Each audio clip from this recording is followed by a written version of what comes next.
Bonsoir à tous et bonjour à tous, ça dépend à l'ère à laquelle vous nous suivez, bienvenue. Partout dans le monde, en République démocratique du Congo, sur Ayuk Info. Et avant de continuer, avant de commencer la grande information sur l'actualité de la République démocratique du Congo, sur le remaniement, comme l'a annoncé le président de la République, Félix-Antoine Tshisekedi Tshilombo.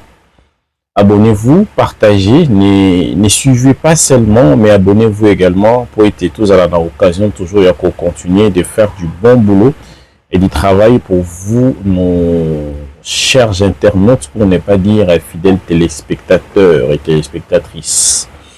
Voilà, la nouvelle était tombée. Au dernier conseil des ministres, le président de la République prend la parole, comme nous l'a fait savoir les comptes rendus du conseil des ministres. Le vendredi passé, pas de ce vendredi premier, de l'autre vendredi, le chef de l'État dit « Je vous remercie tous. Au prochain conseil des ministres, il y aura ceux qui ne seront pas là et ceux qui seront là. Je sais que vous vivez déjà mieux. » Ça signifie que il donnait au revoir. Il n'a pas parlé d'un nouveau gouvernement, mais il a parlé d'un remaniement.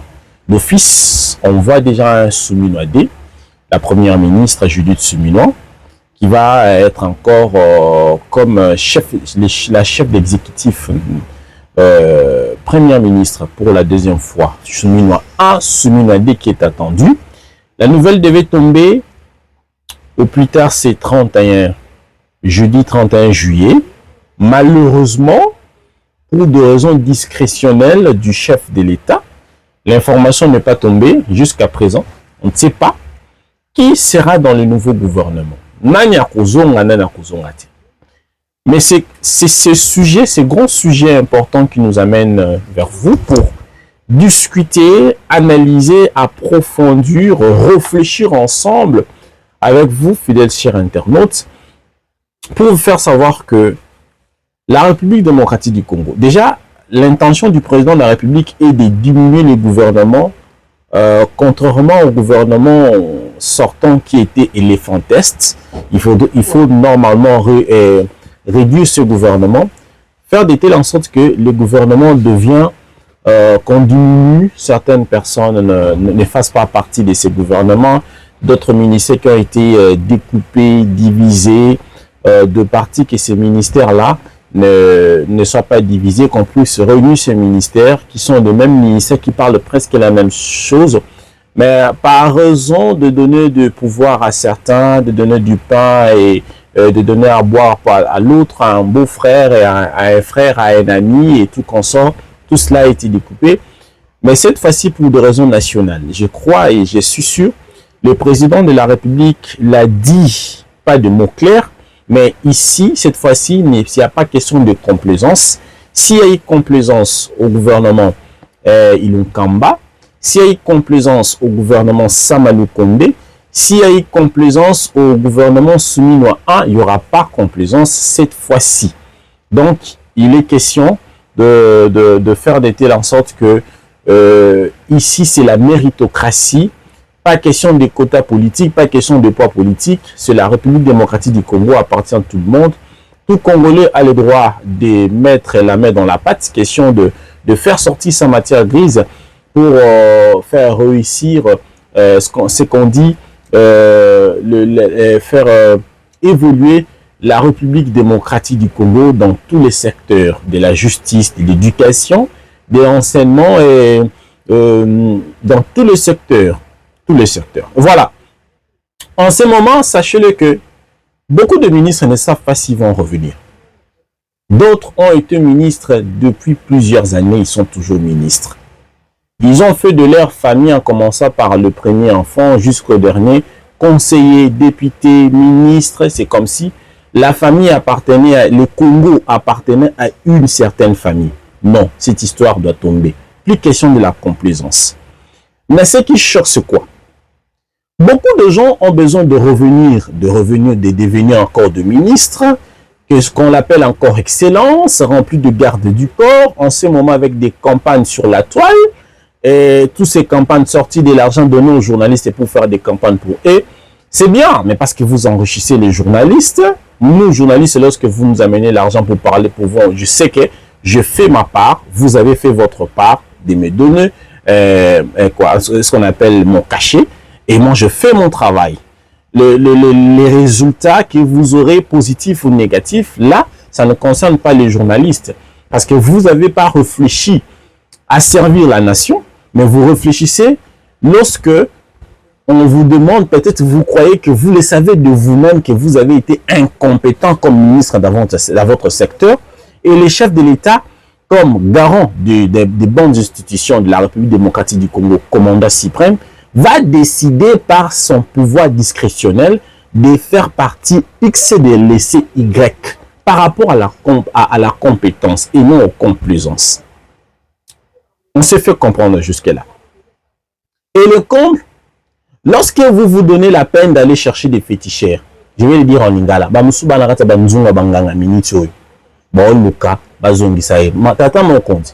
le Président de la République, évitez-les d'abord en ces moments. Dans une activité officielle, vous vous croisez avec et il vous salue et en ce moment, on a besoin de personnes qui sont capables de faire en telle sorte que toute personne, toutes les couches sociales puissent se retrouver. Et non de personnes qui ont seulement l'envie de faire retrouver leur famille. C'est bien, on ne refuse pas du fait que votre famille se retrouve, mais la compétence d'abord. Et non ce qu'on appelle faire le clan, les groupuscules de personnes, que les Congos redeviennent encore comme le partage d'Afrique à l'époque, parce qu'on a l'impression comme si en République démocratique du Congo, l'Afrique qui s'est partagée comme le gâteau, c'est fait encore en RDC. Les regroupements politiques, vous êtes partie membre de l'Union sacrée, vous êtes partie membre de tel, et vous êtes parti dans tel regroupement, vous avez tel quota et tout consort, c'est ce qui tue. Et en ce moment aussi, il y a de ceux, et ces messieurs-là qui crient toujours le quota, je suis le quota, le quota. On ne fait pas partie des quotas. Depuis que vous gagnez des ministères, vous avez la grâce d'avoir des ministères grâce à vos quotas. Qu'est-ce que vous faites pour la République démocratique du Congo? Qu'est-ce que vous faites pour les enfants du Congo? Qu'est-ce que vous faites pour ce monsieur qui est à l'université, qui vise à devenir grand, qui se disait quand on lui posait la question, qu'est-ce que tu seras demain? Je serai juge, je serai journaliste, je serai député. Mais il n'a pas l'occasion de devenir ce qu'il a voulu devenir parce que le Congo ne lui donne pas l'occasion. Et non parce que le Congo n'est pas riche, n'a pas cette opportunité, c'est parce que les gens qui gèrent le Congo, les gens qui conseillent la personne qui gère le Congo n'ont pas la bonne foi de donner la grâce à la personne qui est arrivée. On va quand même rappeler, le 20 janvier 2024, le président de la République, Félix-Antoine Tshisekedi, prête serment pour son deuxième quinquennat. Deuxième quinquennat qui commence de 2024 à 2028, qui arrive à grands pas. Les chefs de l'État parlent un sujet. Donc tout ce qu'il a dit, c'était, on appelle ça les 6 piliers majeurs de son quinquennat. Parmi les 6 piliers majeurs, on va quand même se rappeler, je sais que vous le savez, on parle de créer plus d'emplois. Qui de tous ces ministres a réfléchi de créer les emplois? Parce que ce qu'on appelle la vision du président de la République s'exécute par le gouvernement. C'est le gouvernement qui l'exécute. On vous choisit comme ministre, voici ma vision. Le président Tshisekedi présente sa vision et la première ministre ou le premier ministre fait exécuter cette vision dans chaque ministre, dans chaque secteur. Et voilà. Quel est ce ministre qui a réfléchi sur créer plus d'emplois? Il n'y en a pas. Le ministère de l'entrepreneuriat, petites et moyennes entreprises, quasi inexistant.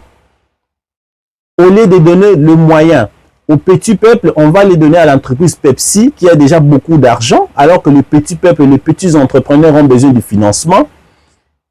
Et c'est cette même entreprise Pepsi qui est en train de faire tout ce qu'ils font. Les agents ne sont pas engagés, il n'y a pas de signature et tout comme ça, parce que je vous ai montré l'autre fois une vidéo d'un ressortissant de Maluku, là où l'entreprise Pepsi est placée, est en train de réclamer justice parce qu'on les a chassés. Ils disent aussi de responsables vraiment des Libanais, je ne sais pas s'ils sont les Libanais ou quoi, mais ça passe ces histoires. Ce sont des Congolais eux-mêmes qui sont en train de créer, de monnayer les travails. Mais comment est-ce que le ministère de Petites et Moyennes Entreprises, comme l'a interpellé l'honorable Pépito Kilala à l'Assemblée nationale, a demandé au ministre de Petites et Moyennes Entreprises, comment est-ce qu'ils pouvaient prendre de l'argent donné aux entreprises qui ont déjà de l'argent, de moyens, au lieu de donner aux jeunes qui n'ont pas de moyens, qui ont des idées, qui ont des projets. Les projets ne sont pas soutenus, les jeunes ne savent pas comment, à quel sein s'avouer, on ne sait pas. Personne n'a réfléchi sur cette affaire, créer plus d'emplois. Vous n'avez pas réfléchi sur ça. Mais vous réfléchissez comment aller chercher des féticheurs pour que vous reveniez encore dans le gouvernement. C'est le comble. C'est le comble, c'est le comble. On doit les dire, on doit se les dire, on doit se dire des vérités parce que le Congo appartient à tout le monde. Le Congo m'appartient, le Congo appartient à mes enfants, le Congo va appartenir aussi à mes petits-enfants. Nous allons passer. Parce qu'avant Félix Tshisekedi, il y a eu Kassavubu, il y a eu Mobutu, il y a eu Kabila père, il y a eu Kabila fils, Tshisekedi. Après Tshisekedi, je ne sais pas si ça sera qui, mais c'est l'intérêt du Congo, comme le veut toujours le président de la République, comme on le dit, le peuple d'abord. Partons au deuxième pilier. Le deuxième pilier, qu'est-ce que le deuxième pilier nous dit? Protéger le pouvoir d'achat des ménages en stabilisant les taux de change. Est-ce que le taux de change est stabilisé? Le dollar est déjà à 28. Vous avez déjà la réponse. Pas de réponse jusque-là. Depuis 2024 jusqu'à aujourd'hui, quel est ce ministre dans ce gouvernement? Lorsque le président prêtait serment, c'est ce gouvernement qui devait normalement mettre en place la vision du président de la République parce qu'ils l'ont reçu fraîchement. Troisième, assurer avec efficacité. Écoutez bien, assurer avec efficacité la sécurité des populations et de leurs biens. Aujourd'hui, les Kabasele, les ministres de l'Intérieur, je le dis, on l'interpelle. Les Kabasele, sous d'autres cieux, ces camions de police, c'est pour secourir aux détresses de la population.